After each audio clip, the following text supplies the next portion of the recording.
We have to ungoofball ourselves now. Imagine ungoofballing at all. Anyway, welcome to the Off Script Podcast, the first episode of all time. And this time we are unironically off script because, man, we used up all our professional material in the last take when my phone I mean, kept we could dying just and we kept reuse the stuttering. professional material, air quotes around professional. But, We're not hacks, Hayden. dude, what do you We're mean not we're not hacks? What do you mean we're not hacks? I mean, we're not hacks. We don't reuse material. It's our If own you've ever said a material, it's single fine. Okay. We can be hacks if it's ourselves. Fine. Anyway, but yeah, welcome to Off Script, the podcast where Ruins and I talk about writing, like a lot. And today's video, This is basically one long stream of consciousness. We have ended many calls with an hour-long discussion about writing, and we figured why not get our audience in on that conversation as well. So abso-fucking-lutely. here we are. And thus, Off Script was born. So with that in mind, let's talk about today's topic, or at least state today's topic. That being beginnings, because of course, every single writing podcast about writing has to begin with beginnings, the brilliant and the blunderous. What other writing podcasts do you know, and what other writing podcasts do you know begin with beginnings? Uh, shut up. Anyway, Oh, so fair, okay, but yeah. fair. So first off, let's begin this by introducing ourselves. My name is Hayden Roberts. I, as I'm sure you're well aware, am primarily a composer, as in a Sorry music if you composer. hear noise in the background. I am moving locations. Fair enough. But yeah, as I was saying, I'm a music composer first and foremost, which is why it's a bit uncharacteristic to find me as a writer, especially considering that I'm actually currently at university. Or I guess university's right, even though it's not really a university, it's just a regular old college or a private institution. But I'm currently at Culver Stockton studying composition specifically. That's like my private lesson. And then on top of that, I'm trying to get a music tech degree, which does include music composition with a minor in media communications. So having a podcast up actually is helping that a bit more. But either way, onto my actual talks about writing, as in like books and stuff. I am first and foremost working on a novel right now called Kunino Senso. It's currently to where the first draft is done. The second draft is a work in progress. You can read that on, I believe, Royal Road. It should be there. If I remember to actually add the link, I'll link that in the description. Then on top of that, I'm also the primary writer for the webcomic Bararantai. So I'm also on that. I'll also try to remember to link that in the description. And it's really Can fun. I just add something about? Can I just add something about Bararantai? Sure thing. So Bararantai is a spin-off of the Rabbit Savior's Magical Girl webtoon. It is in the same vein as that kind of story. What I'm trying to say is, Hayden, you're missing a very important opportunity by not having your name be Hafe Composter in the Rabbit Saviors server, because that story is about recycling. Should I do that? You should do that. That's so fucking good. We're gonna do it on stream. Fuck it. Yes. Fucking Huffy Composter. I should probably just state for the record, for those of you who don't know, Rabbit Saviors Is environmentalist. is a magical girl environmentalist webcomic that me and Hayden are both Helping create. helping create. Yeah. I'm not helping as much as Ruins because I was brought on as a composer first and foremost. I do some writing, but I mostly write the music. It was supposed to be an animated series, but we lost a lot of people along the way, so now it's a webcomic. Webcomic, yeah. Now it's gone the same route as Bararantai and others of its ilk. speaking of which, I should probably actually, or once we actually have the lore Bible done for that, I really should pick up more on working on Bararantai. Yeah, no, I halted a lot of that. I halted a lot of my RS stuff until that thing was done. It's almost done. We finished all the setting up for it. I just have to find some time this upcoming week to put it all together, you know. Fair enough. But yeah, So yeah. speaking of things you work on, introduce yourself. Yeah. Hello everybody. My name is Ruins. You probably know me. You probably don't know me, but if you do know me, you probably know me for a somewhat, I wouldn't say super popular, but somewhat popular video I did on Pokemon Sword and Shield about the character Bead. That's over on my channel. You could find it on the Ruins channel. It's just Ruins. I really need to think about rebranding somehow. On top of that, as you've heard, I working on the upcoming webcomic Rabbit Saviors. I am a writer as well as the co-director of the comic. So that's fun.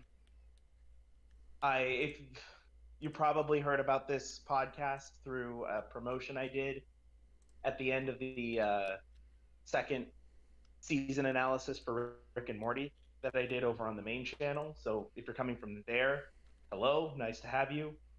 Sit back, relax, enjoy the show.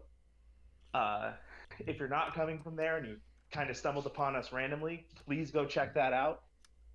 The link to his channel is in the description. I remembered that. Yet. Yes. I remembered this time. Not out yet. In fact, the first.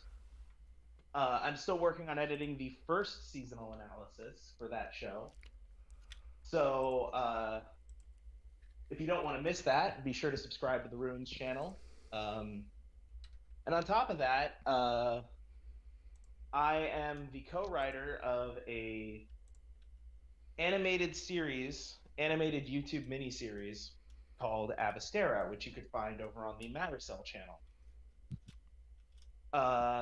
And I'm sure you shouldn't have any problem finding that. That's actually a much larger channel. It's so straight. It's so surreal. That channel exploded. It's funny because Avastera didn't really there's some views that bled over from that, but it's mostly popular because they also do animations for Smitty Entertainment, I think his name is. I think it is, yeah. YouTuber, yeah. But I helped them write Avastera. So if you haven't seen that, go check that out too. It's something I'm still really proud of. But yeah. So yeah, that's introductions. That's introductions. So let's actually talk about writing now. Let's move into the first section. I don't have any text displayed, unfortunately. Our budget is not high enough right now for text. But we do, however, have a Google Doc. The budget isn't even high enough to be in the same room. Deadass. But yeah. So the first segment of these discussions is pet peeves and sorta okay things. So this is basically just going down oh yeah, these are things that irk us about openings. These are things that are actually really cool when they're done about openings, etc., etc. And of course, there's going to be people asking about the record scratch. Yep, that's me. You're probably wondering how I got in this situation. What are your thoughts on that intro? I love sitcoms, man. For real. I that was so subversive back in the day, but now it in and of many things before it in and of itself has become a cliche. Yeah. But I really do like sitcoms. So I kind of, as cheesy as it is, I'm kind of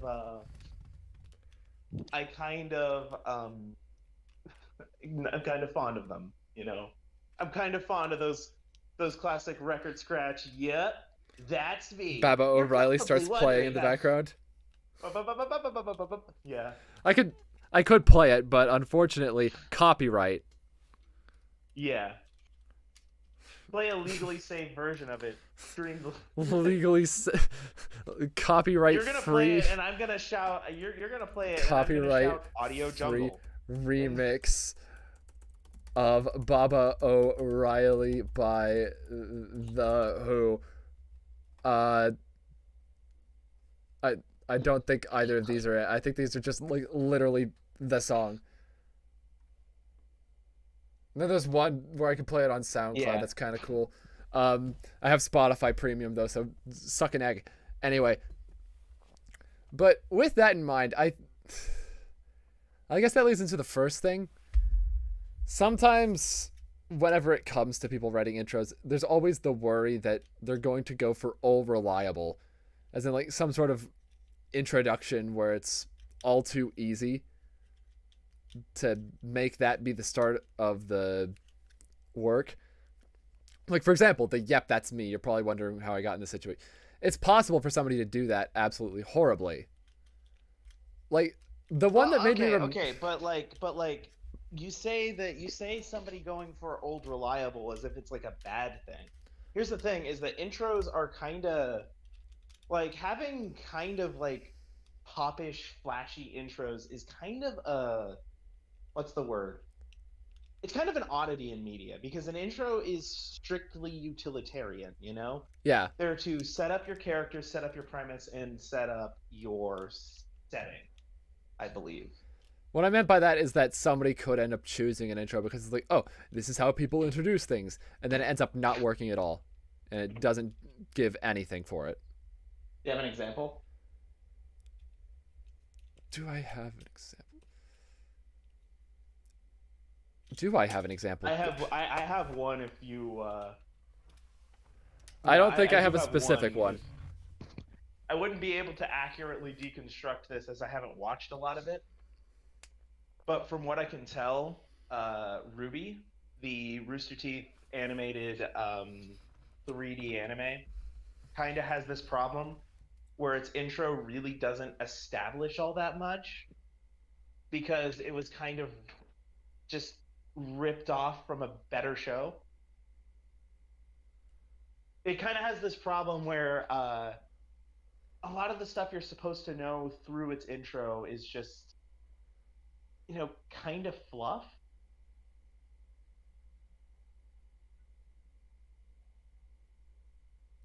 Yeah, I get that. I think I was more referring to if you were making a really, like, making a melodrama and starting it with a, "Yep, that's me," or something like that. Yeah. It's weird because Because, your like, opening words are always going to be just a little surreal, you know? yeah.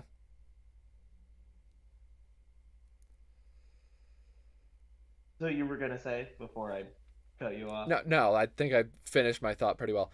But I will say the one thing that I do find good about a beginning or an opening. Like, let's just take maybe the first line of dialogue for something.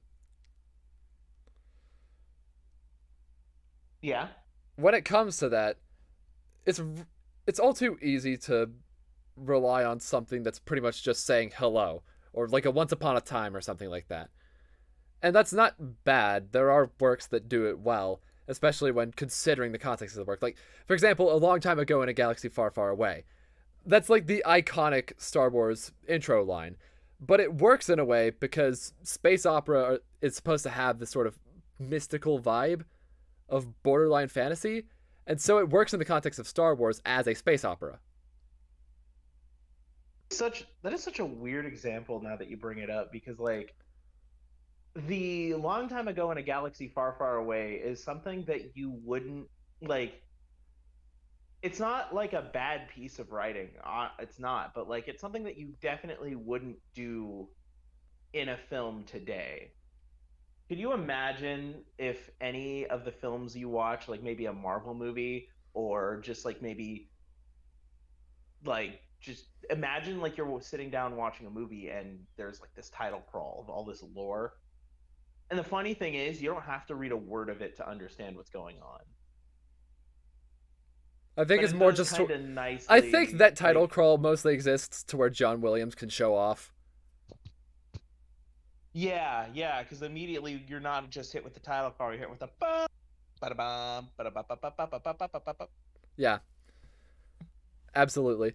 But since then, it's a little weird since it's not really John Williams showing off anymore, it's just like, oh yeah, Star Wars did the thing, let's do it again.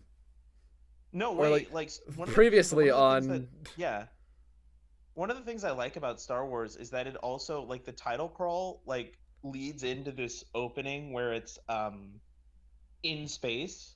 So it kind of feels like It directly it segues. doesn't yeah. It's clean, Yeah. and that is great. Which is a really cool like directorial thing.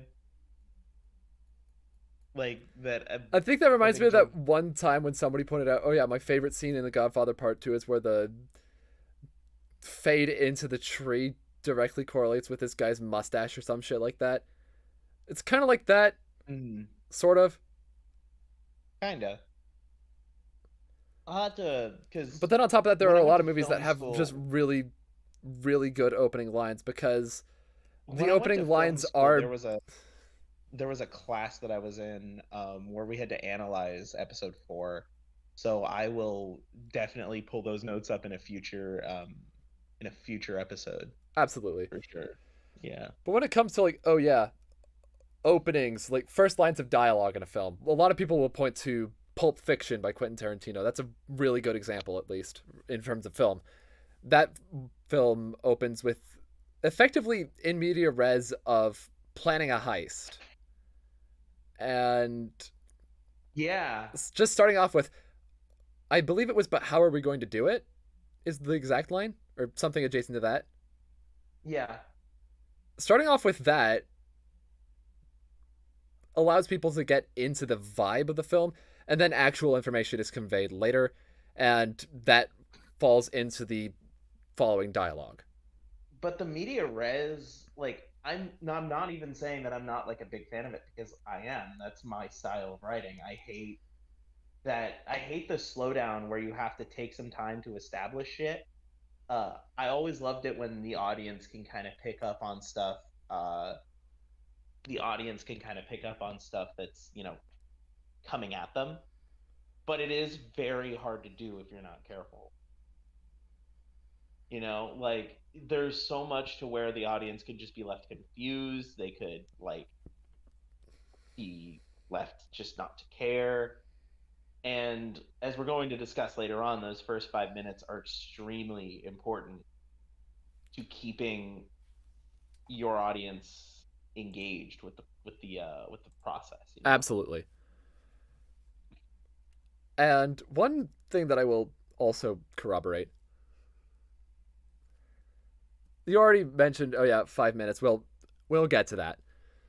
But another opening that's kind of was it what was the other opening I was thinking of? Oh yeah, The Godfather. That's another really good. I like how we wanted to have a place where we talk about examples of openings, but we've already moved over to this. But like again, the first line of dialogue. I think it's going to like kind of just play into it.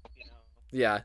Good talking points tend to have a certain flow to them. Yeah, but in my like the one that I just remembered about was The Godfather. That one has a really strong opening where it's effectively a monologue done by BRB.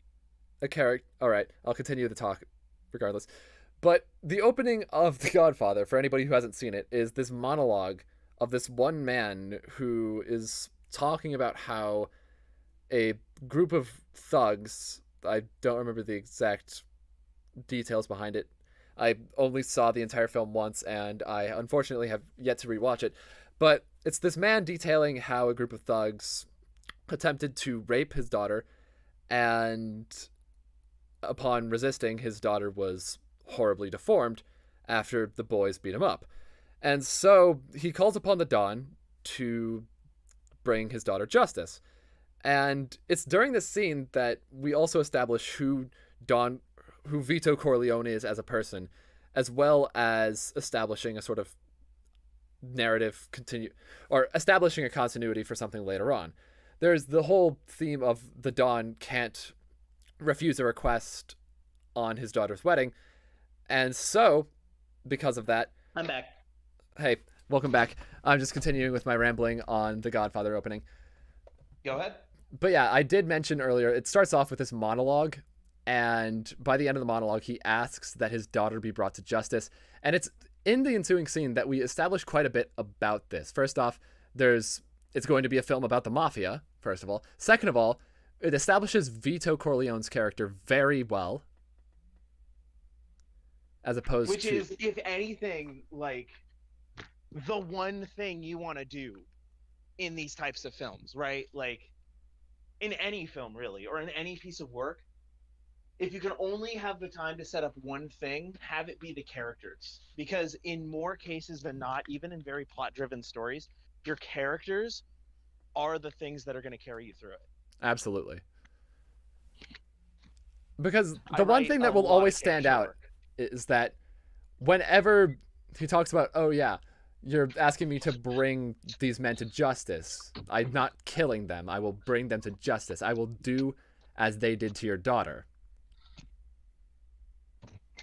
And so there's that. And then on top of that, there are other... It also establishes that this character will be requested a favor later on. And I think it's mentioned here that he is actually a mortician or some other coroner, one of those professions, which comes up later on in the film when I forget what the name of the son is. But I want to say it's the eldest of the Corleone sons. And he ends up getting killed. And so that's also where we get the look how they massacred my boy. It's a really... like, in the original context of the film, it's a pretty brutal scene. Because you see this man get gunned down in the street, hospitalized, barely come back, despite being absolutely wrecked in all things, Butchered. Only to learn of his son's death. Yeah. And then later on in the film, when it seems things are actually kind of going fine. Spoilers for The Godfather, by the way. It was released in 1972, so I'm okay with talking about it now. I mean, like a lot of people have seen it. Yeah, that too. Like, I guarantee you, if you're watching a writing podcast, You've probably seen The Godfather. Seen The Godfather. If you at all care about The Godfather, you've seen The Godfather. Absolutely. If not, you had 30 years to do so. 50 years to do so. More or less, yeah. 1972? I think it was 1972. 50 years to do so. Exactly 50 years to do so. I'm going to make sure that I was actually right on the date, and I'm not going to offend the absolute... It was released in 1971, you fuck! No, it was actually released in 72. March 24th. 72, yes. I was right! Haha! You can't yell at me in the comments! But yeah. But I can yell at you now. No, you can't. Because I was right. You shut up. Okay, Anyway. I won't. But I can. But yeah. Anyway. So, on top of that, later on in the film, he's just hanging out with his I believe it's his grandson, and then he just has a heart attack.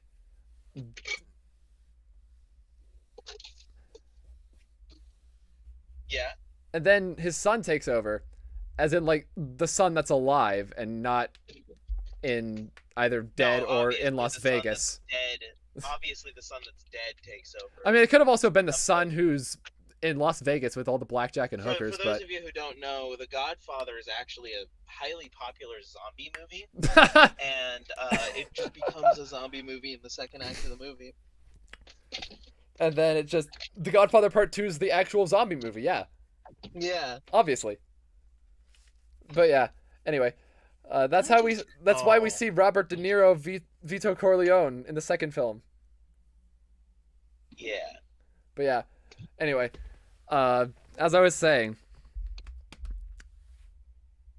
it's in this. I believe Sonny was his name. Yeah, it was Sonny.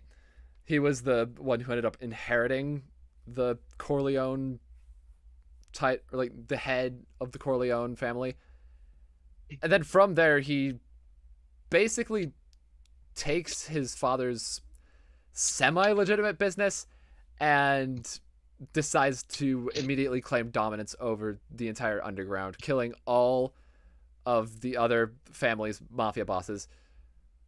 That's the end sequence of the film. That's one thing that actually is a really common trait, or like the one thing that, or one of the carryovers from both Godfather films, where there's a sequence where Sonny's doing something rather normal, mundane. I might be wrong. I want to say it's Sunny. Mm-hmm. No, Sunny's the How one. does this- No, Sunny's the one. Sunny's the eldest son. Sunny's the one that dies. Michael, that's the one. Michael Corleone. Yeah. So how does this relate to beginnings, as you were talking? Or I don't know. I just went on this tangent randomly.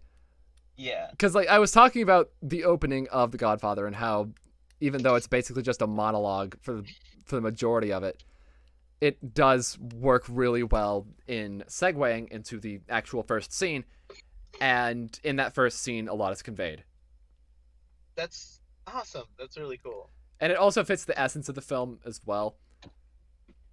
Setting the tone is Oh. another important aspect.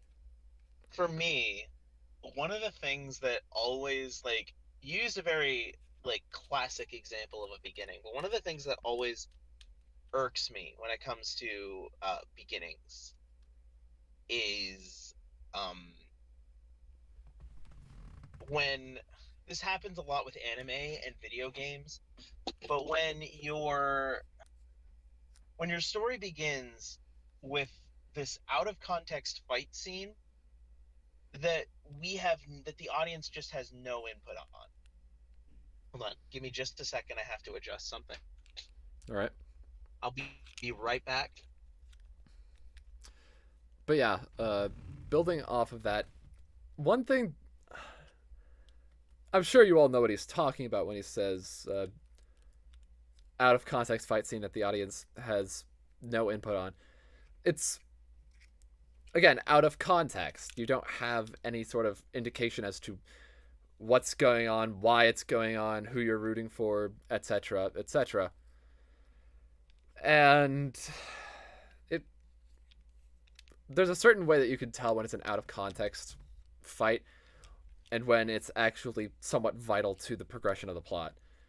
I mean, it probably will be vital to the progression, but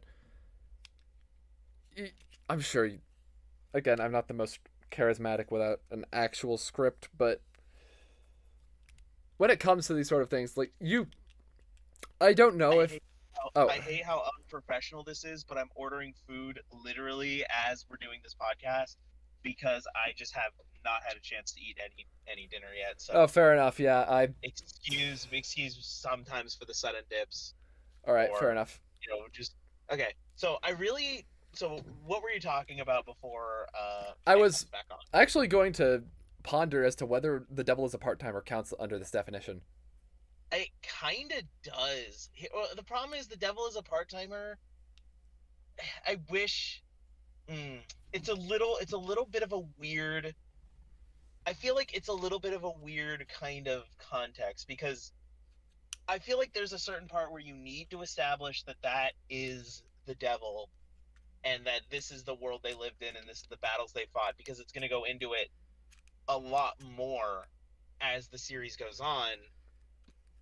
But it is also my least favorite part of the show. And then everything else is actually fairly good. Fucking baller. Like, okay,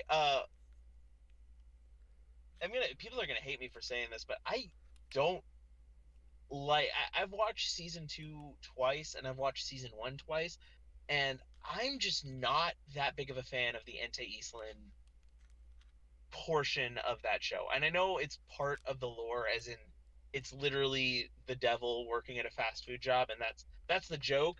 But there's context and lore to it.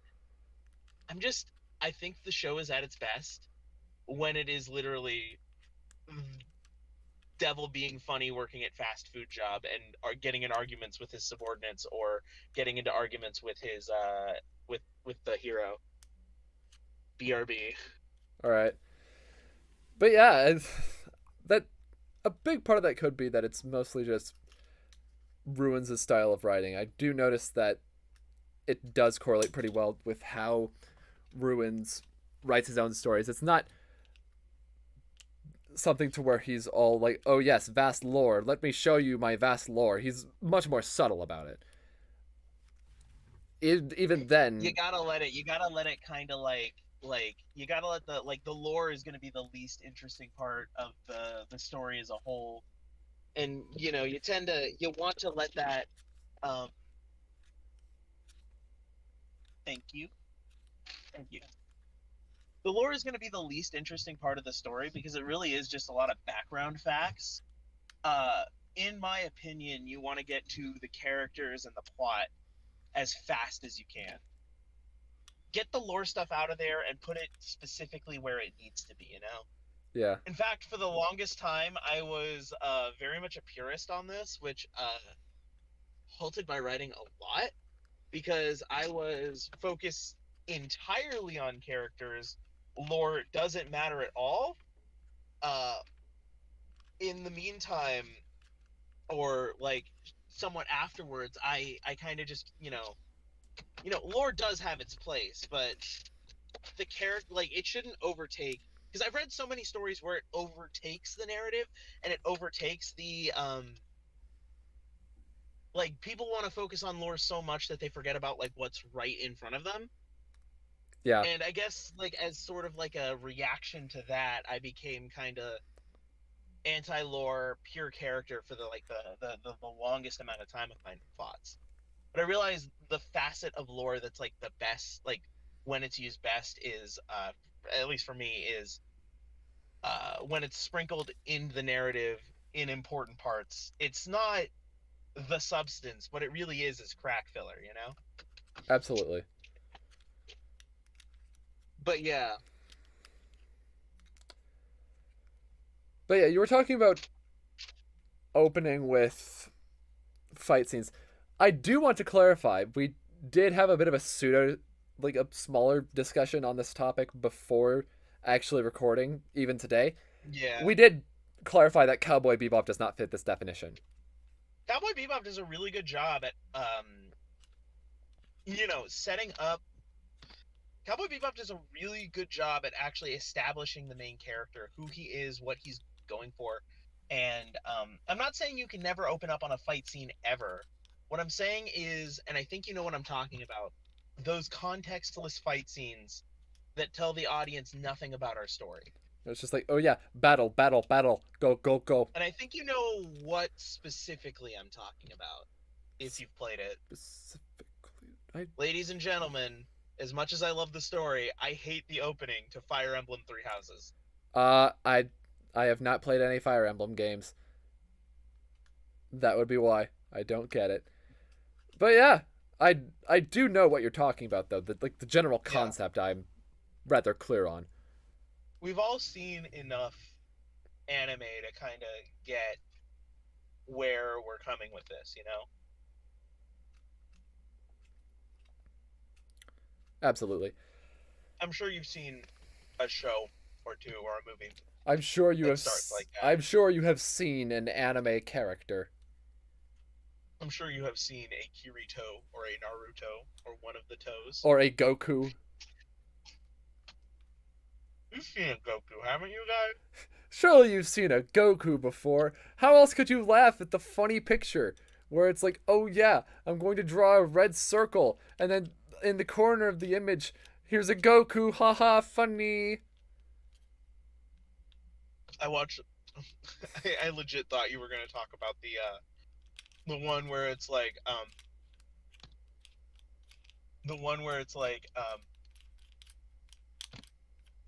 Goku without hair, and it's literally just the same shape, but they replace the hair with skin. Not that. I wasn't referring to that one. No. Cursed. It's evil. Anyway. Back on the topic of beginnings. But we can still tie this to Dragon Ball. What do you actually think of the Dragon Ball opening? As in, like, the original... Which one? Like, original Dragon Ball. Like, Dragon Ball proper, not Z, not Kai, not Super. People will often know that I really like I think Dragon Ball original is actually a better written show than Z or Super, because it's really where it, like, the substance of the actual, like, what Akira Toriyama was actually going for before it became, like, power scaling the show. Not to say that Dragon Ball Z is bad or Dragon Ball Super is bad, because they're both there's still a lot to like about those shows, and there's like they've got great fight scenes and they're really funny and they've got some good characters. But I think Z, or the original, is when Dragon Ball was at its peak. As for the opening, I think the opening episode is really funny.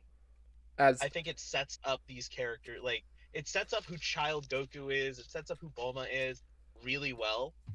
I was going in not thinking it, like when I was young, I was pretty picky about the media I watched, and I had a cousin who was really into the original Dragon Ball, or really into the Dragon Ball series in general, and he wanted to get me into it too, so he showed me the original, and I thought I wasn't gonna like it, but then you know it ended up being really funny, absolutely, yeah. which is but yeah. I will say, like on top of that, Akira Toriyama was first and foremost a comedy writer. Yeah. When he started writing Dragon Ball, and it's not until like later on when writing he eventually started hiding the comedy away a little bit. Like there was that moment still, when like, he I think he's still at first and foremost a comedy writer. absolutely, yeah. Like there is still that moment. I believe this was done in Super where he had a crossover between Dragon Ball and Dr. Slump. That was pretty neat. That was fucking hilarious. Like, and I think the writing in the original Dragon Ball is the best in the entire series, because the narrative stakes are still higher in the original show rather than what they become. Because what they become is that, like, Goku gets more powerful to defeat an enemy, but what they were before is that Goku has to learn a lesson, or Goku has to, like, find some personal truth to defeat an enemy, you know? Yeah, absolutely that.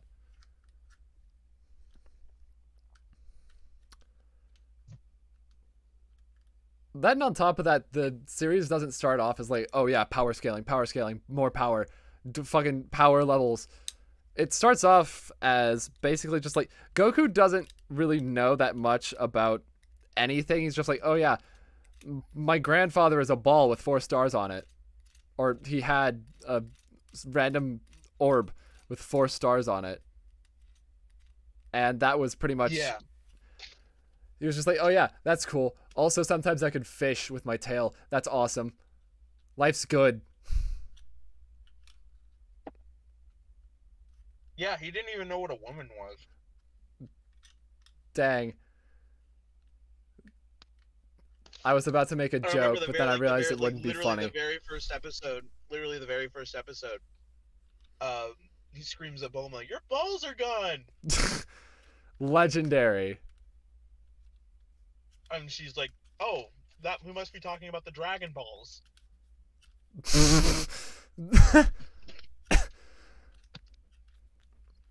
Some of that shit holds up, I swear. Absolutely, it does. It's funny because it's as you're talking about this. Recently, there's Dragon Ball: The Breakers, the video game released to the public, where it focuses on these side characters that got completely shafted when Z became more prominent, as it's like a survival horror Evolve style video game with the Dragon Ball setting. Yo, I can't wait to play as the fucking. I don't even remember the cat's name. The bipedal cat with the cane. Those. Bar. Yeah. No, not wait, Bar. That's Yamcha's kitty. Yeah. Puar. I mean, Puar would probably be in it. Yajirobe's the actual samurai guy. It was his cat homie. What's his cat's name? Korin. Karen. That's it. Korin. Korin. One of the two. Would Popo be on that list? I don't know. Like he still had prominence in. I know for a fact that DBZ. Oolong is. I know for a fact that Oolong is. Yeah. The pig. Oolong, let's go. But yeah. I've yet to actually play any of it, so I don't really know. Back to beginnings. Game, but... Yeah.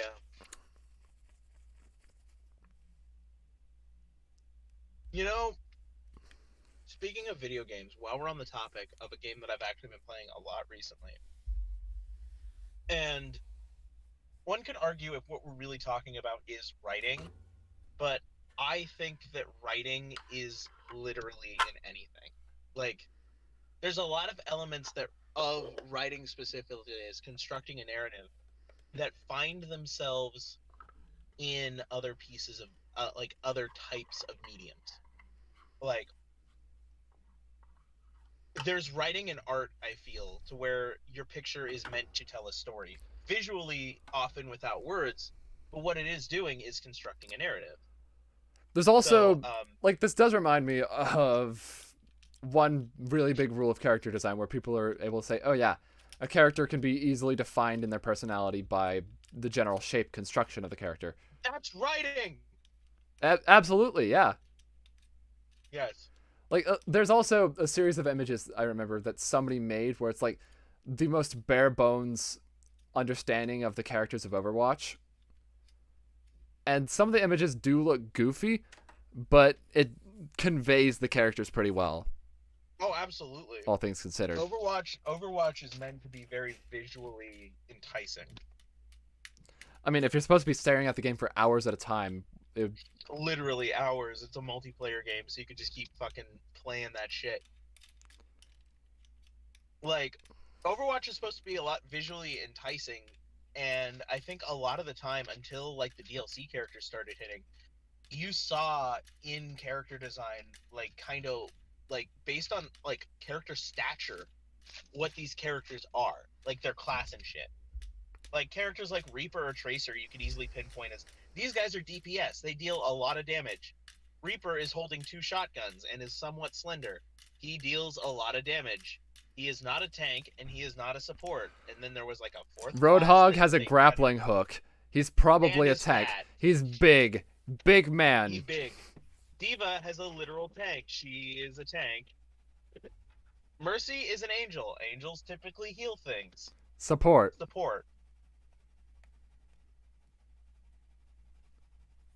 But yeah. Junkrat was one of those weird cases. Where it's like you don't quite know exactly. Like yeah.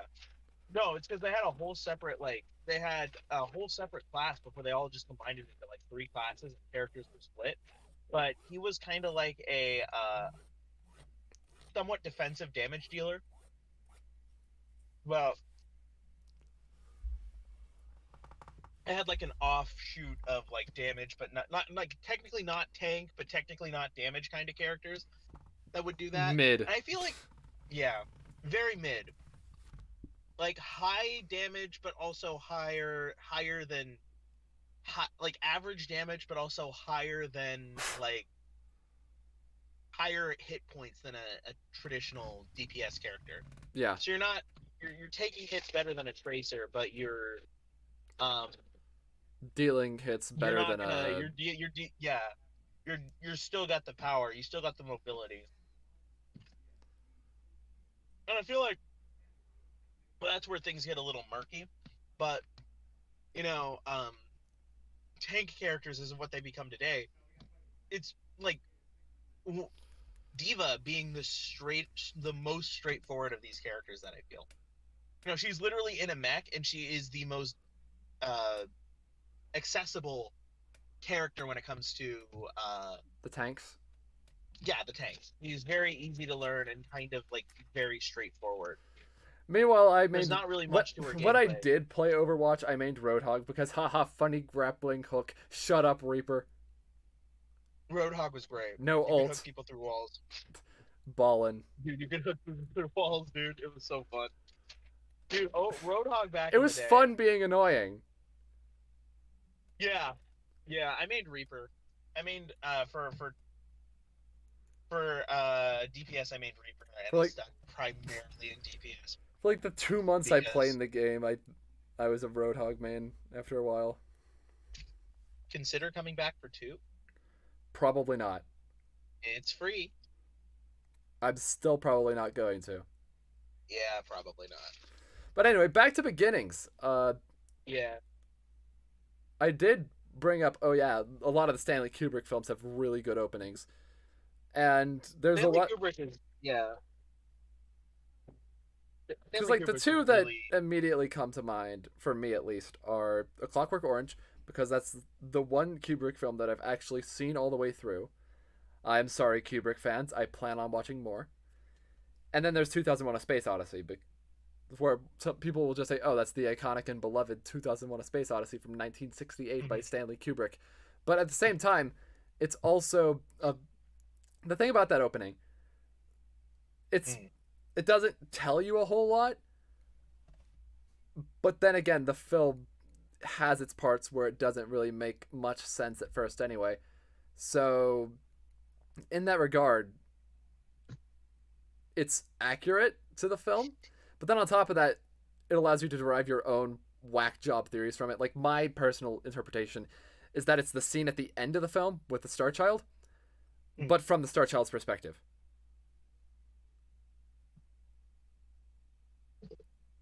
When we're talking about openings, like some of my favorite openings, like in terms of like building off of A Clockwork Orange, I just remembered Conker's Bad Fur Day. Actually, that's a really absolutely. It's a really weird one because you have to also consider the context of why Conker's Bad Fur Day was even made.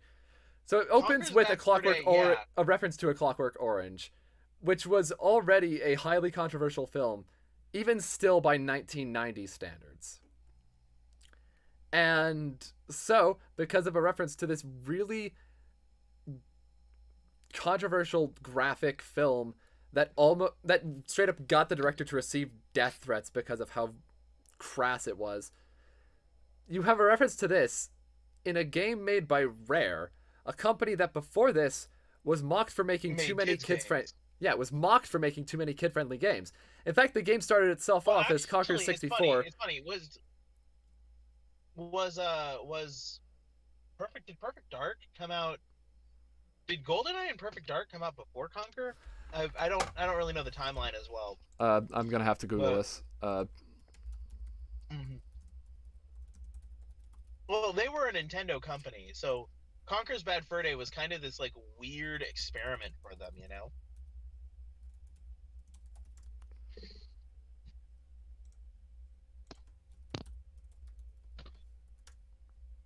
Conker's Bad Fur Day was released.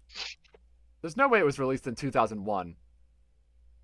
There was a remaster for Xbox. That might be what your website is talking about. That's 64 release. Oh, it was that the game itself was criticized, not Rare as a whole being criticized for making too many kid-friendly games. I mean, Rare as a whole is criticized now, but like they were for something entirely different than just kid-friendly games are there. Nowadays, kind of. I mean, it's those Kinect. Well, okay, before Sea of Thieves, they were criticized for making way too many like motion titles, but it really wasn't their fault, as they were kind of attached to Microsoft, and like Microsoft kind of just relegated them to this like these fucking like cheap shovelware ass kids games that are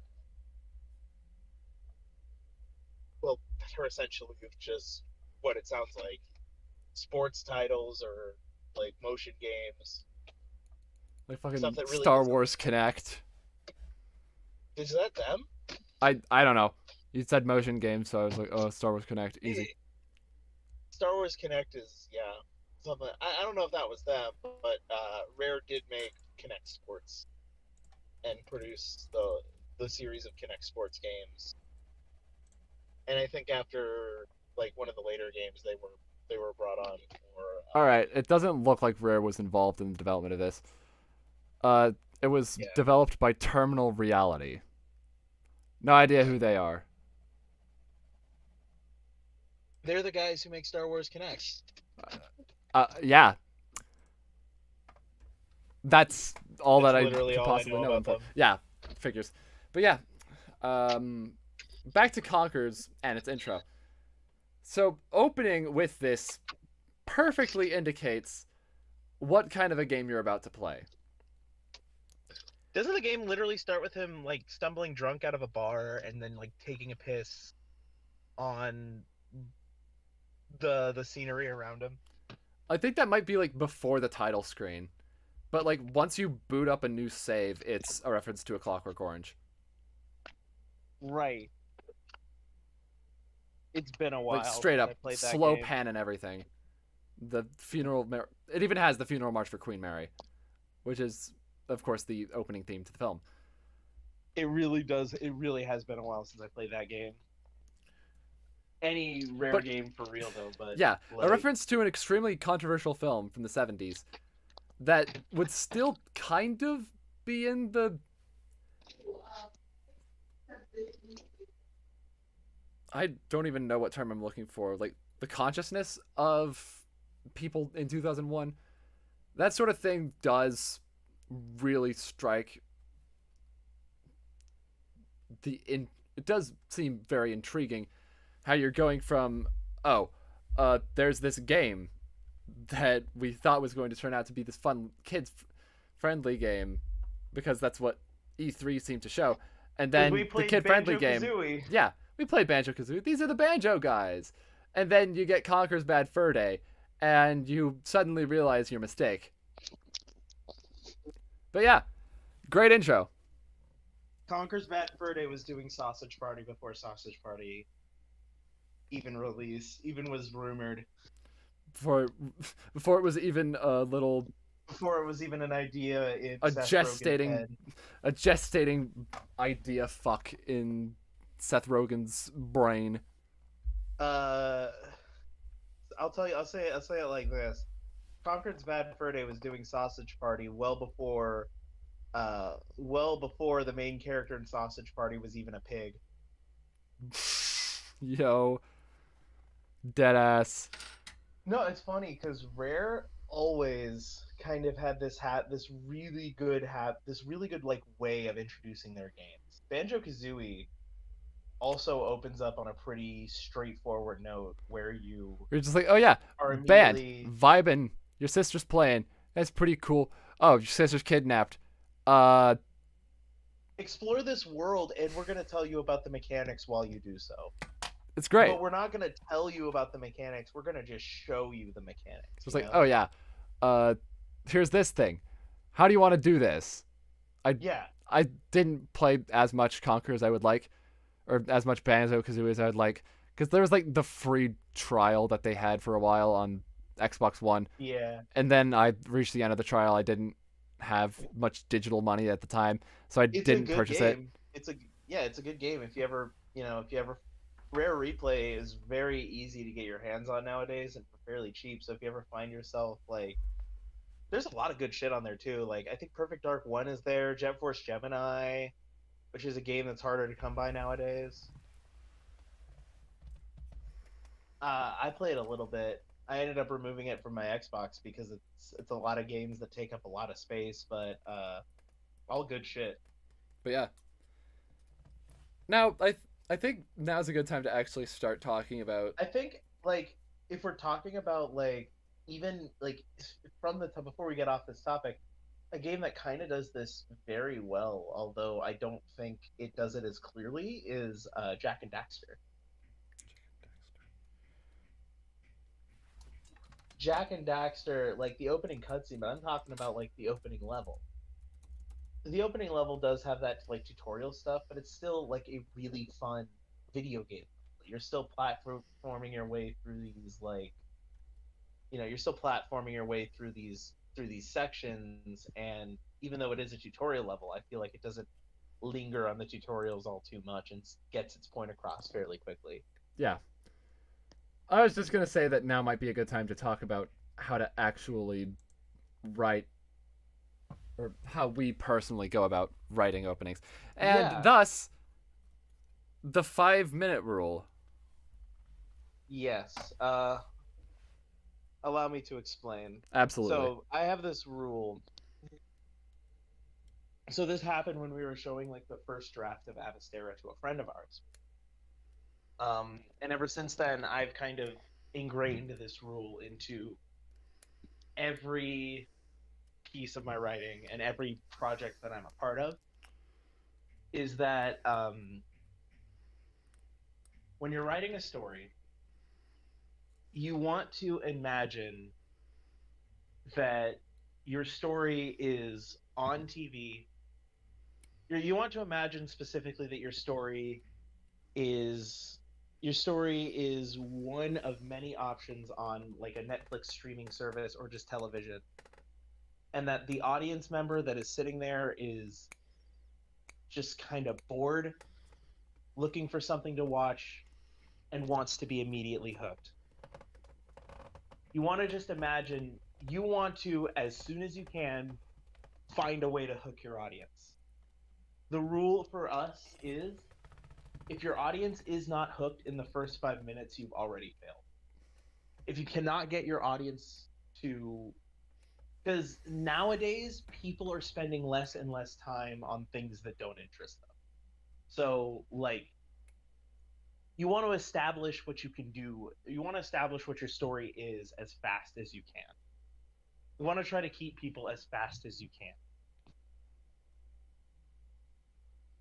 I feel this less with games because games have that, like, I paid $60 for this investment, or like, some entry fee. But just if you want like the audience to be interested in your story, the best way to go about it is to try to hook their interest immediately off the bat.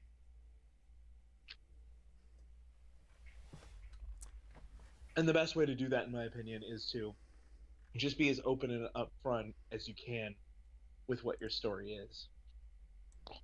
Because remember, this is still fresh. You may know everything that you have up your sleeve, but your audience doesn't. Your audience, your audience is just discovering all of this for the first time. So, first impressions are extremely important because a Absolutely. lot of people start shows and just never finish them. And the likelihood that somebody is going to finish your show in the hopes that it gets good is very unlikely.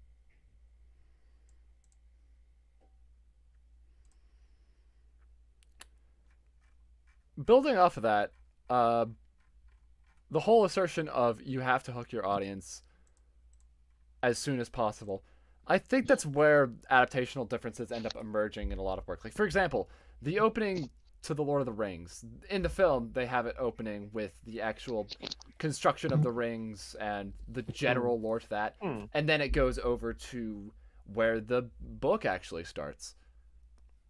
And, of course, the book has a very, very slow opening. Yeah, they definitely did a lot of adaptational like changes in the book, or they definitely did a lot of adaptational changes in the show than they did in the book. I think like a really good example. It isn't the most fleshed out like example, but it is a really good introduction to the show. Something to where you're cued in immediately as to what the show is about. Have you ever seen the first 5 minutes of Rick and Morty? More specifically, just the first scene. I haven't seen any of Rick and Morty really, other than like maybe So catching it out of the corner of my eye in a restaurant. it's a great show. Um, One I like I said, Although I I'm do doing a remember review. the whole joke of the come on, in and out 20-minute adventure. I do remember that In and joke. out, 20-minute adventure. That's a good joke. But the first episode in Rick and Morty, and what a lot of people see, honestly, Rick and Morty is one of those shows to where you can kind of start with any episode and kind of be immediately cued in as to, or it used to be back before it became somewhat plot heavy. But Before it became the episodic, first episode, or would it's episodic it's be now? still it's still episodic, but it's there's a little bit of a serialized element to it. Like there the show even makes fun of it. The show even makes fun of itself for that. You know, like Rick has like this long-standing feud with the concept of serialization as a as like a plot point, um, or like a running meta joke. But the way Rick and Morty starts, the first thing you see if you're going from episode one to episode to like if you're going from season one episode one to like season six episode six is what we're on right now, is Morty's asleep. Rick stumbles into his room drunkenly at 4 a.m. in the morning and basically steals him out of his room. They get into a ship, they head off into space, and then Rick is talking about blowing up the entire world. Rick is talking about that he's essentially going to blow up the entire world and that they're going to start over. All the while, he's completely fucking wasted out of his mind.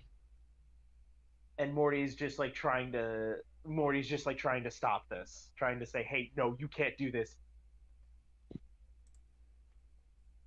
And he talks about,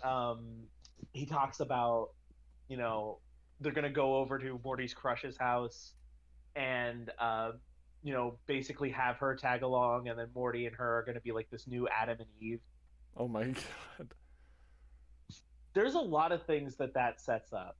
It's a very abrupt way of doing it, but I think it does a very good job at not only establishing who Rick and Morty are, the characters that the namesake of the show, and the people you're going to be dealing with for 6 seasons. It establishes that Morty is this naive kid. It establishes that Rick is this drunk psychopath, and it also gives us a little bit of detail into how these two function. This is the first scene of the show, and we already know that Morty has this crush on this girl from his school, and that he, you know, we know that we know that by the nature of this conversation that they've also, they've done these shenanigans before. Like, this isn't Morty's first rodeo, and that he's keenly aware into Rick's antics. He's definitely made himself you know he's been to this before. He's done this before. It's not the first time that he's dealing with Rick, and it's even kind of like, if you're paying attention, a lot of the stuff that you kind of learn is further backed up in the next scene, where they're all eating breakfast together. The family's eating breakfast, and Morty's just kind of groggily trying to make his way through, and his father comments on how he needs to stop going on late night adventures with Rick, and that it's you know he's missed school because of this. It's costing him his education, shit like that. You really do get an idea for how burdensome Rick is on Morty's life at the start of the story. Absolutely. And the show immediately sets that up. That's the first thing it establishes, other than the characters' names and what they do. So I feel like if you're gonna, try to apply, I feel like if you're gonna try to, if you're looking at your own work and you're wondering where to start, I always feel like that is kind of a good example. That is a kind of good lead in, is set up your characters, tell us the surface level stuff about them. Don't get too complicated. One thing you don't want to do is you don't want to get too complicated. You don't want to overload people. You don't want to drone on. Like, openings that I absolutely hate are like, and people get on my case, but I don't really like the Legend of Zelda's openings, because it always starts with this like long screed about the goddesses and like, the Triforce, and it's all just kind of, it's lore information, but it's not really story information. I don't really like the Zelda stories all that much, because they a lot of times I do feel a little more lore reliant, especially nowadays. Ever since we got that like big book connecting all the storylines into like one timeline, or 3 timelines, I think. Well, yeah, like, one of the things you want to do is you want to make sure the audience is very much aware of the characters that they're going to be dealing with for the rest of the story.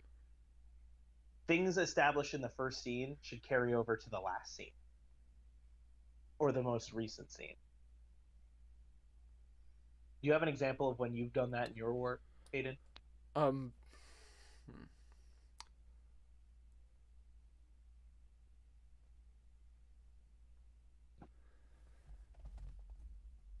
I think I don't have anything specifically like carry taking something from the first scene, carrying it over into the last or most recent scene.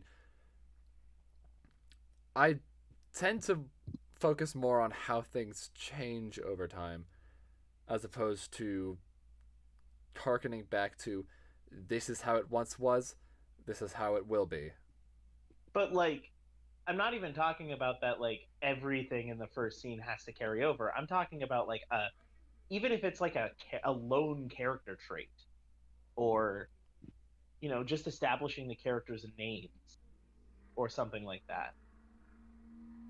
Of course, character names are very easily Something established. as simple, yeah, something as simple as that. Like when you General talk character about character dynamics of arcs, those involved yeah, in the scene, those are the ones that are established.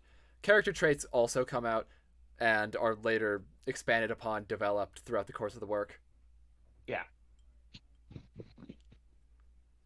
There's like there's two types of character arcs I feel, and that's characters where or arcs where characters make grand sweeping changes to their personality, and then character arcs that are a lot more small and personal, if that makes any sense. Like Yeah, there are character arcs that like it's a character learning to be better at a certain, you know, make a certain part of themselves better. Like maybe they'd be less arrogant, or maybe they uh learn to be more considerate of other people, but their personality is overall the same. Or and then there are character traits that or character arcs that like have like nothing about this character, or sorry, very little about this character is recognizable from what they were in the very beginning.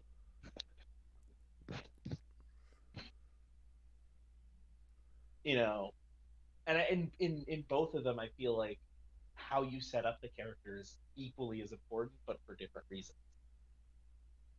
In the first one, I think it's important because you're gonna want to show these traits that the audience is gonna have to kind of sit back and deal with for the rest of the story, and setting up those is going to be important for the reasons you'd expect them to.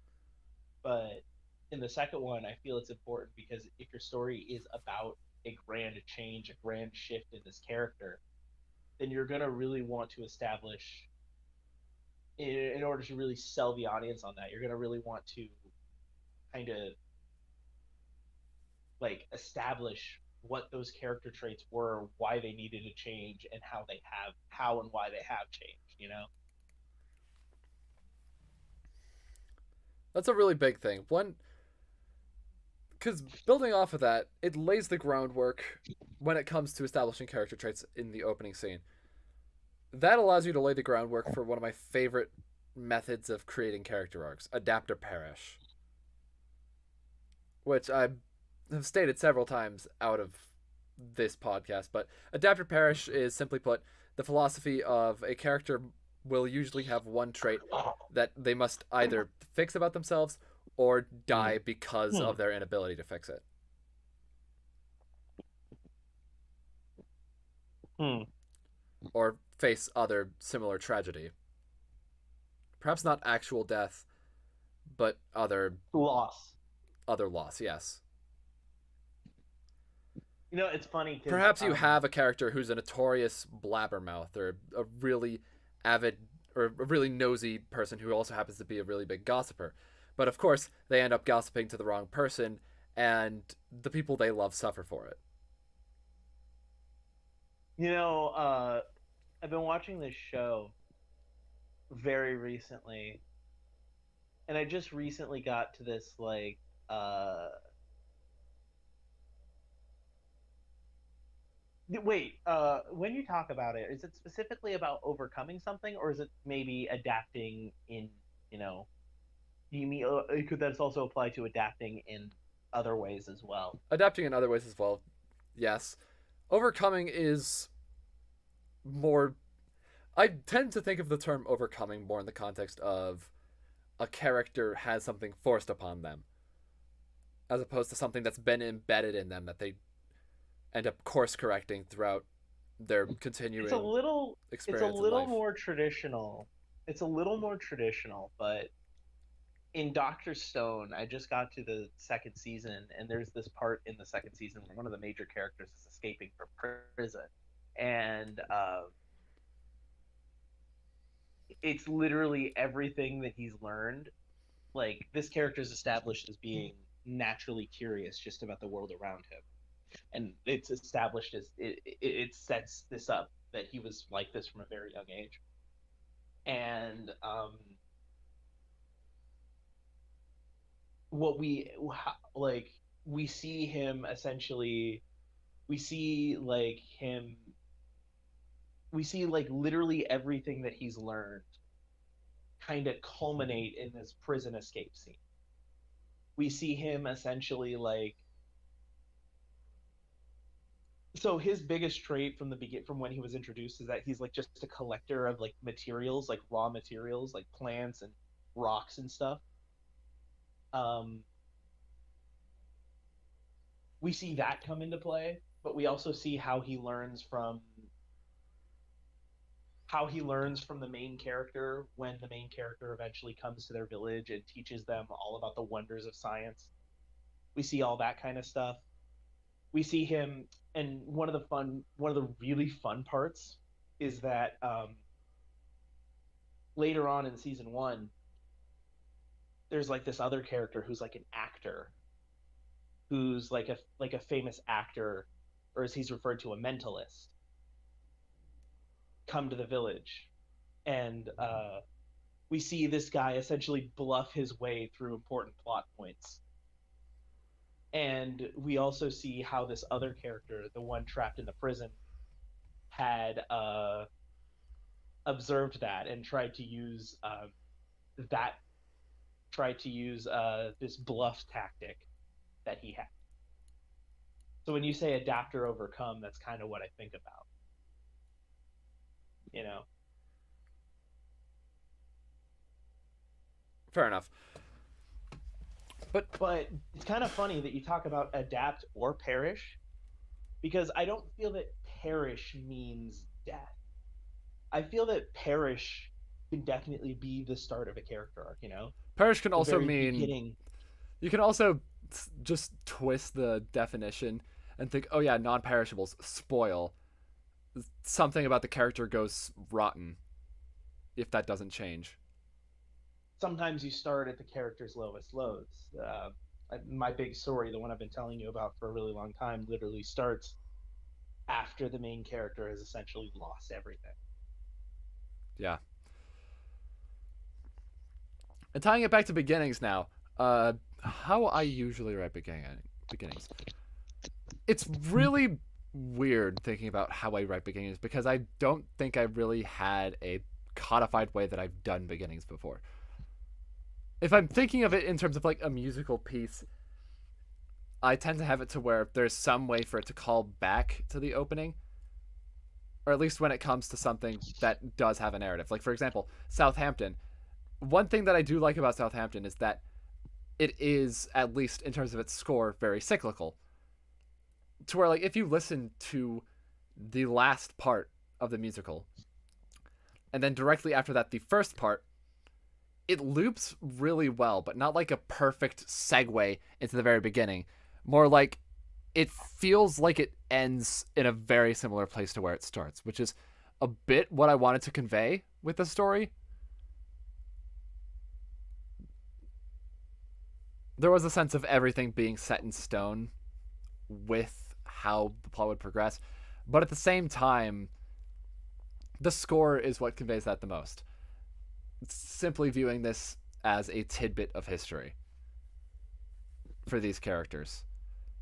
And so, one of the biggest ways that this is conveyed is that both parts, as in the opening the opening bars and the closing bars in the musical, are in the same key, F sharp minor. This was actually unintentional, but it works really well, so I'm building off of that, more or less. On top of that, there's also the fact that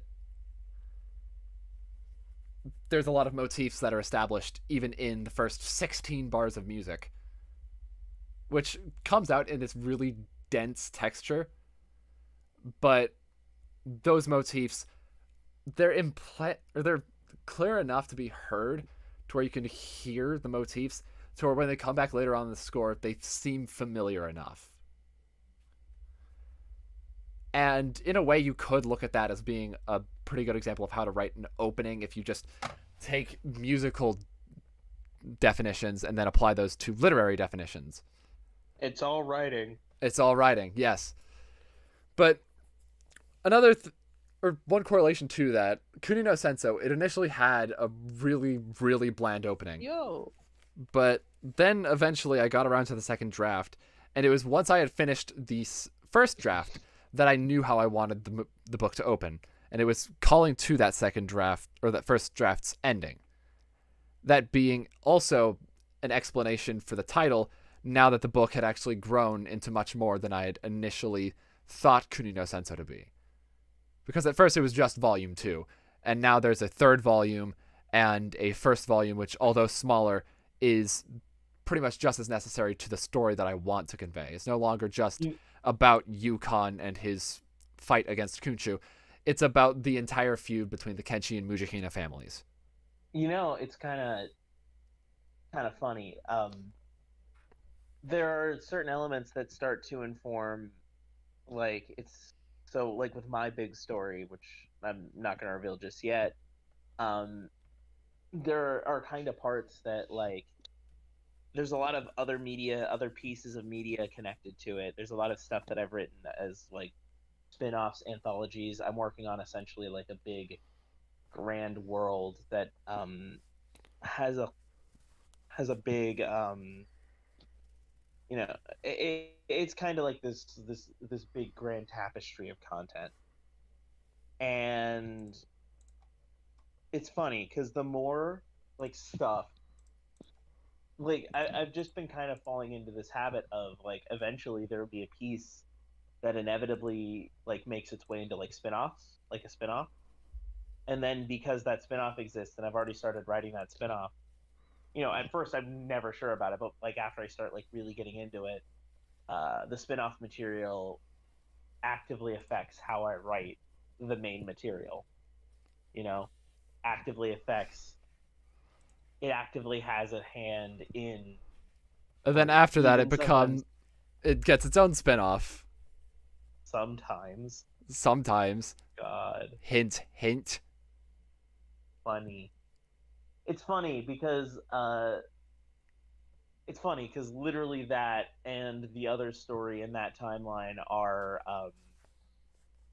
similar in a lot of ways, and also that they both gotten there, like, they both have like an equally silly spin-off idea in a similar way. That's very similar premise.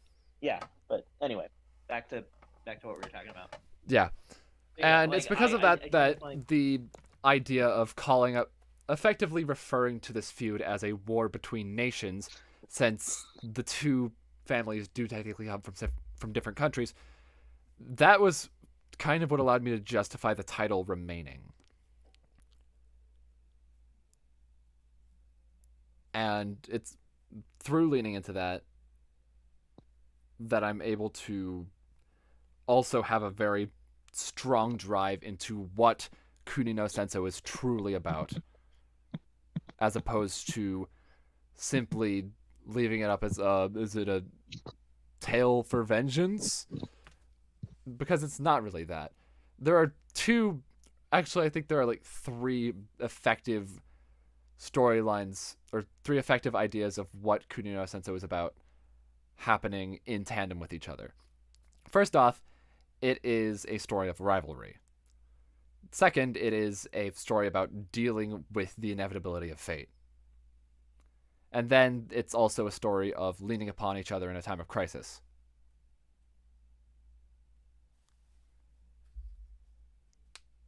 And at least in the first volume, all of that is conveyed very well. The first part of that, the story of rivalry, is the part that is conveyed easiest in the opening. And then as the story continues, more of those elements get introduced. Whether it be the inevitability of fate or relying on people in times of strife. Wait. The first volume? The one where we meet Zero and he's like, he has to deliver that. He has to deliver that Garnium. That's the first chapter of the first volume. Oh, okay. The second Sorry, volume, you have book, volume, and chapter, and it confuses the fuck out of me. I kind of went off of that because it allows for categorization to where it doesn't end up with like a chapter 49 or something like that. I gotcha though. But That makes a part sense. of that is because I was like, oh, Les Miserables divided itself into volume, book, chapter, so it allows for a much cleaner categorization. Oh, hey, Rustin. Hello, roommate. Hello, roommate. Anyway, uh, Hey, look at this shirt that I got. nice. Yo. I'm recording a podcast right now. Oh, So one of my favorite, like, Hi, podcast. if we're talking Hello. about just, hey, Okay. I'm gonna shower. hey, I was saying hi. is this all good? Yeah. All right. So one of my favorite, I guess one of my favorite ways that I've essentially begun a story is, so I started as a writer back out of high school is where I really discovered, where I really was led onto the path of writing. I had a teacher who really liked my work. I had a teacher who really liked my work and said that I should try to pursue something with it. And it's, through her words that I kind of like just had this epiphany that I realized, man, I really liked creating stories. I really like, because all through high school I was kind of creating like a bunch of different like stories. Yeah, just, teachers who just encourage to creative get writing through are the day. best, man. Absolutely. Just to get through the day, oftentimes, I just drift off into my own imagination, and sometimes, it's funny the way a lot of people think about TV and media, and just like where they'll, that fandom culture thing of just glomming onto characters and kind of just thinking about them a lot. God, I I know don't want to that. use I don't want to use the term obsessive because I'm about to use this to describe myself. Ah. Is that I have ADHD, and one of the things about it is that your your attention is very selective when you have ADHD. So things that you like, you're gonna like a lot more, and things that you don't like, you're not gonna care about at all. Absolutely the case for me. But you can think about if you like something, if there's a certain point, like, I'm simplifying this of course, but like you can think about things that you like for hours without even realizing it, and that could just be in your head, or you could just glom onto something. And for me, without even realizing it, that was just my stories, my characters. And if like my brain came up with a scenario that I'd really liked, it would stick to it.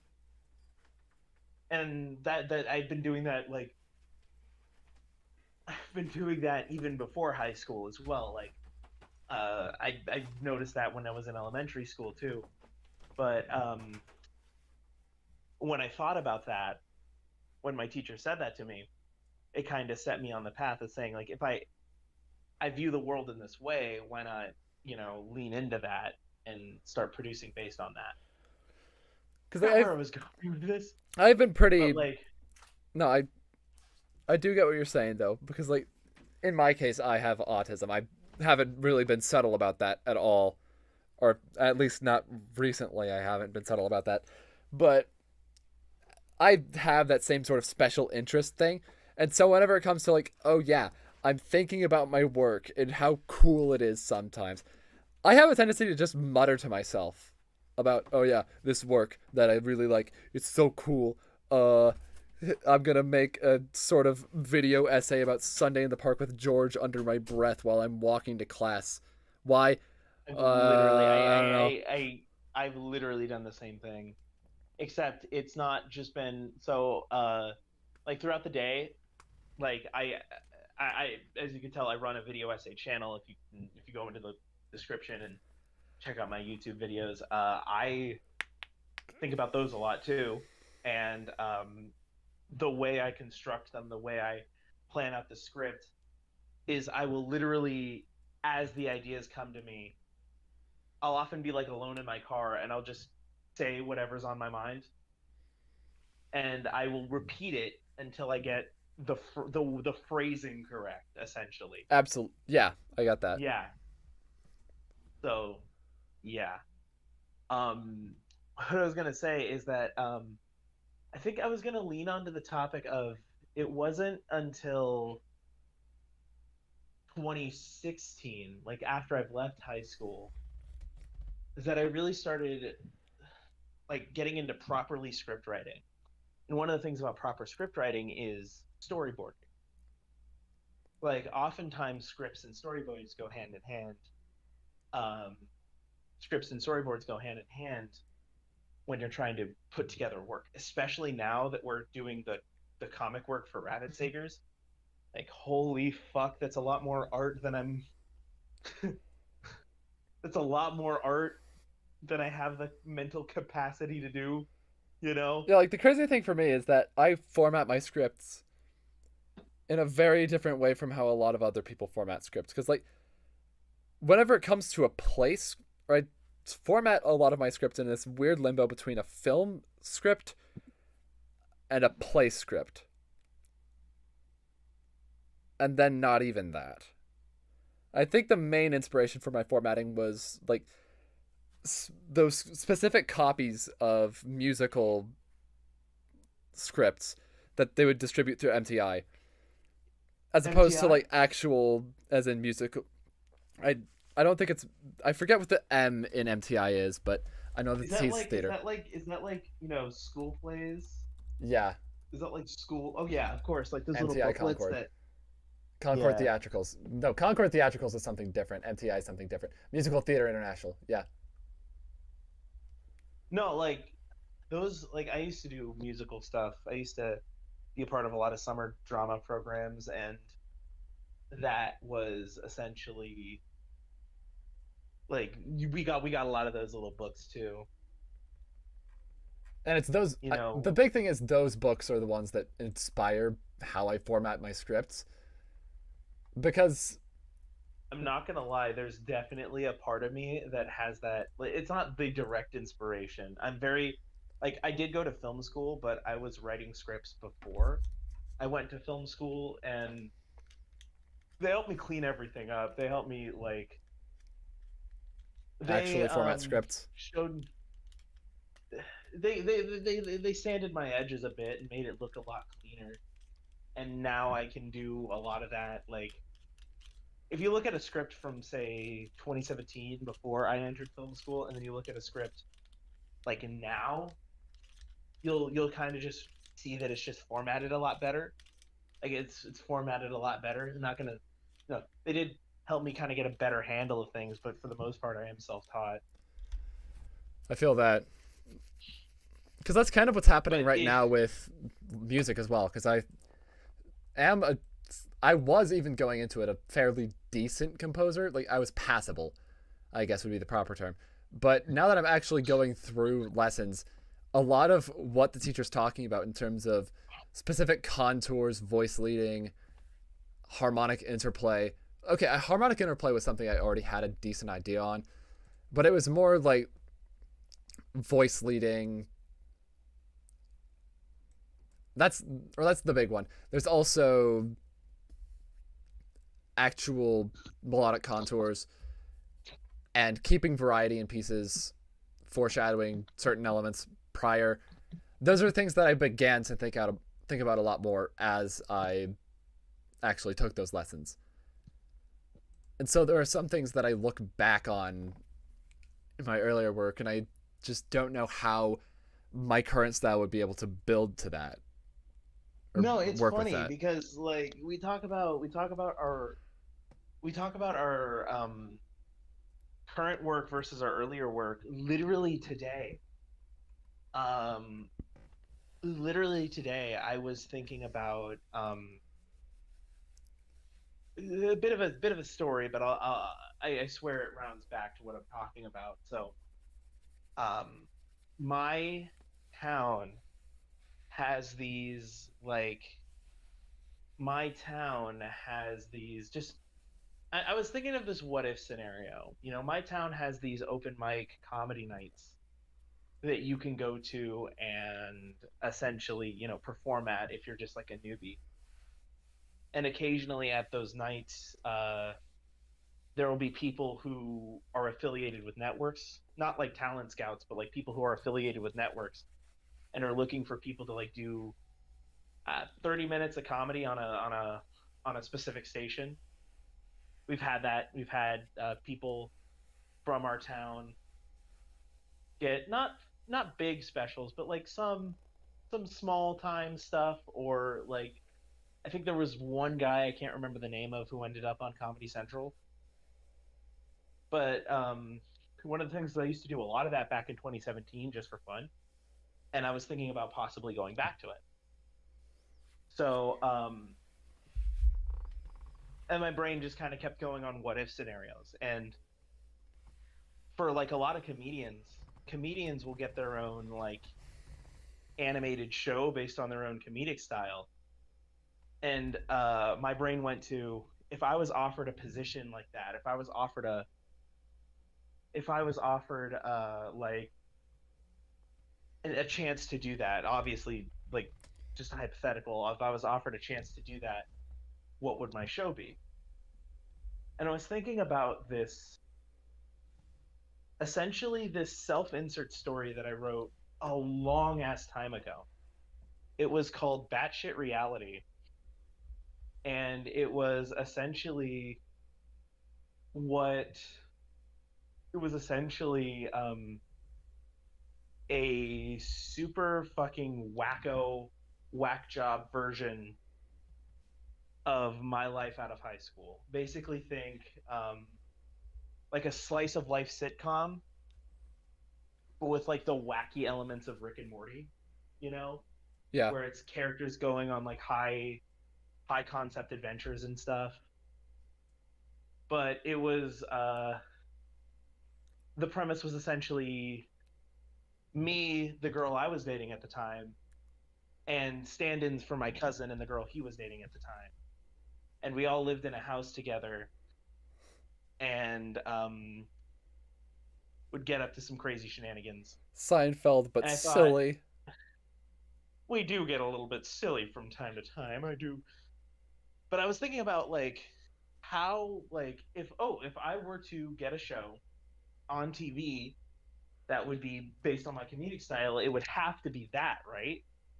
And then I actually started thinking of the text of the show, and like going back and looking at scripts of that, like that I used to write just for fun. My comedy style is unrecognizable from that. I don't think I could write an episode of Batshit Reality the way it was back in its prime. My comedy style has far evolved from what that used to be. You know? It's really hard for me to pin down my style when it comes to writing. Like, the one thing that I find being a very common thing that occurs when I write, I do enjoy writing in some wordplay, entendre, whatever you want to call it, where sometimes a character will say something and then I play off of a homophone for that. And so you end up with jokes like, oh yeah, it's really a deer. I thought it was a goldfish. Stuff like that. Man, you're gonna really love BoJack when I show it to you. Absolutely will. They I mean, they like, they again, do one of that the a things that lot.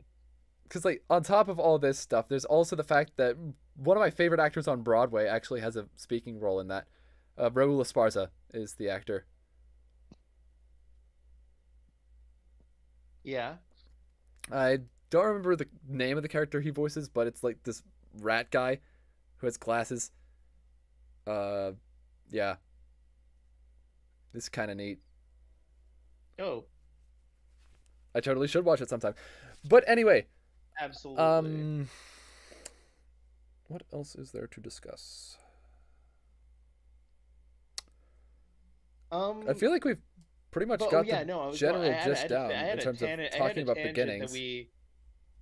I had a tangent that I think we there's a topic that I want to jump off into, but I had a tangent that I want to finish before we do that. It's Um, getting kind let's of far just in. finish I up. still have Yeah, radio let's just work. finish this. Let me just finish this tangent because it kind of goes into where I like one of the things that have kind of stuck with me with my writing style, and it ties into beginnings a lot. So, like I said, out of high school, I wanted to become a writer. And in 2017, I kind of started to, or in 2016, I kind of started to write like script work, and I started to also do storyboards. And a lot of my work before 2017, it was kind of a mix between like novelization and script. Basically the it's a weird writing style where it's like I didn't like how when you'd write a book, you do it in past tense. So I wrote a lot of books in present tense, which was kind of weird, and I can't tell you how I did it. Like 8 years attached or 8 years detached from it, but more than anything, uh, like that was essentially the foundation for what my scripts have become. But when I actually went to like learn about scripts, there was a lot of like storyboard stuff. You know, like you're learning about scripts at the same time you're learning about storyboards because they're kind of hand in hand. You want to get a visualization of what you're writing. So, scene descriptors as well. Like one of the things that I started incorporating more of is a lot of my work will have less dialogue, but focus more on the visual storytelling, the environmental storytelling, if you will, where the the visuals and the environment the characters are in will do a good job at filling the audience in as to what's happening. In one of the stories that I used to work on a lot, it was this superhero story called A Drip on Reality. I use that word a lot. I'm starting to Reality. realize reality. You're starting to realize the reality that you use the word realize a lot Yeah. in reality. No, no, for real, for real. Shit. Reality. But anyway, the other alternate title was The Daily Lives of Superheroes. So, uh, I kind of want to. So we'll go with that. So when I was writing The Daily Lives of Superheroes, uh, the intro scene. I remember this was my first time actually doing it with this. Is that the intro scene is the main character essentially walking home from school. Meanwhile, in the background, as he passes by, there are shenanigans featuring every other important character in the cast as he's walking home. I made sure that this fits an intro sequence essentially. So he's kind of like walking home, and you'll see in the background just like The like most insane fight sequence in the world. And then kind he's of like just it's buying more a like soda from the casual. vending machine. There was so it's kind of pretty on point to what the premise actually is. So in later drafts, it became that his town was attacked. Like, how do I put this? So it's essentially a superhero story, but it starts out not from the perspective of the superhero. Like, obviously, like you know how in My Hero Academia, where we meet Deku before he has a quirk, Yeah. it was kind of like that. So he'd witness the attacks, but he'd always have the assurity that like a hero would come in and essentially, save the day as they always do. So that would happen. But what I'm talking about in this case is more specifically um, like big best example I could give is that there's this major character who we meet later on, and the first shot of them that we see is in the background is them. The first shot we see is them in the background, um, running with their sister, and the first line we hear from them is just like a background throwaway line is, "Come on, we're gonna be late. The movie's gonna start soon." And she's like barely keeping up, you know. I kind of wanted to establish a little something, like not much. You're not supposed to really think about it at first, but And then it's just like, oh yeah, it gets that oh, he's a thing. I remember him, you know, kind of deal. yeah, that's really cool. I like it when they do that. Yeah. He's funny. He's cool. But I yeah, definitely carried over to the current project that I'm working on. so let's try to. We are like a minute 40 or an probably hour should. 40 into this. I still have radio work to Probably do. should wrap it up. Let's do just a quick summary of the general things. Beginnings are pretty easy to make passable, or I guess mediocre. But then a really good intro does require a lot of tact. Beginnings are usually utilitarian more than anything, as opposed to any other form of function. And on top of that, above all other things, writing is fun. I don't know. Fun. I don't know. Writing Yeah, is fun. we got it. Yeah, we got the joke. The podcast was initially supposed to be titled, or we went through like a bunch of titles for this podcast. One of them was 2 drafts. Another one was just writing is fun. But eventually, straight up, it's just because I always, before leaving a call, or just occasionally, when me and Hayden would get like really hyped about something that we were talking about, it's I would like, just go, writing "Yeah, is dude, fun." Writing is fun. Yeah. Writing is fun, dude. But yeah, now here we are. And thus I hope you guys enjoyed concludes the show. the first episode of Off Script. We'll see you next you guys time when we enjoyed talk the about show. some other writing thing. Leave in the comments if you have anything you want us to discuss or want, like, you know. Absolutely, want us to we're talk open for suggestions. I don't know how long that's going to be open, but we do have some ideas for episode 2, but that's gonna come up later more than anything. Absolutely. But in the meantime, we'll see you around. Catch Thank you for later. tuning in.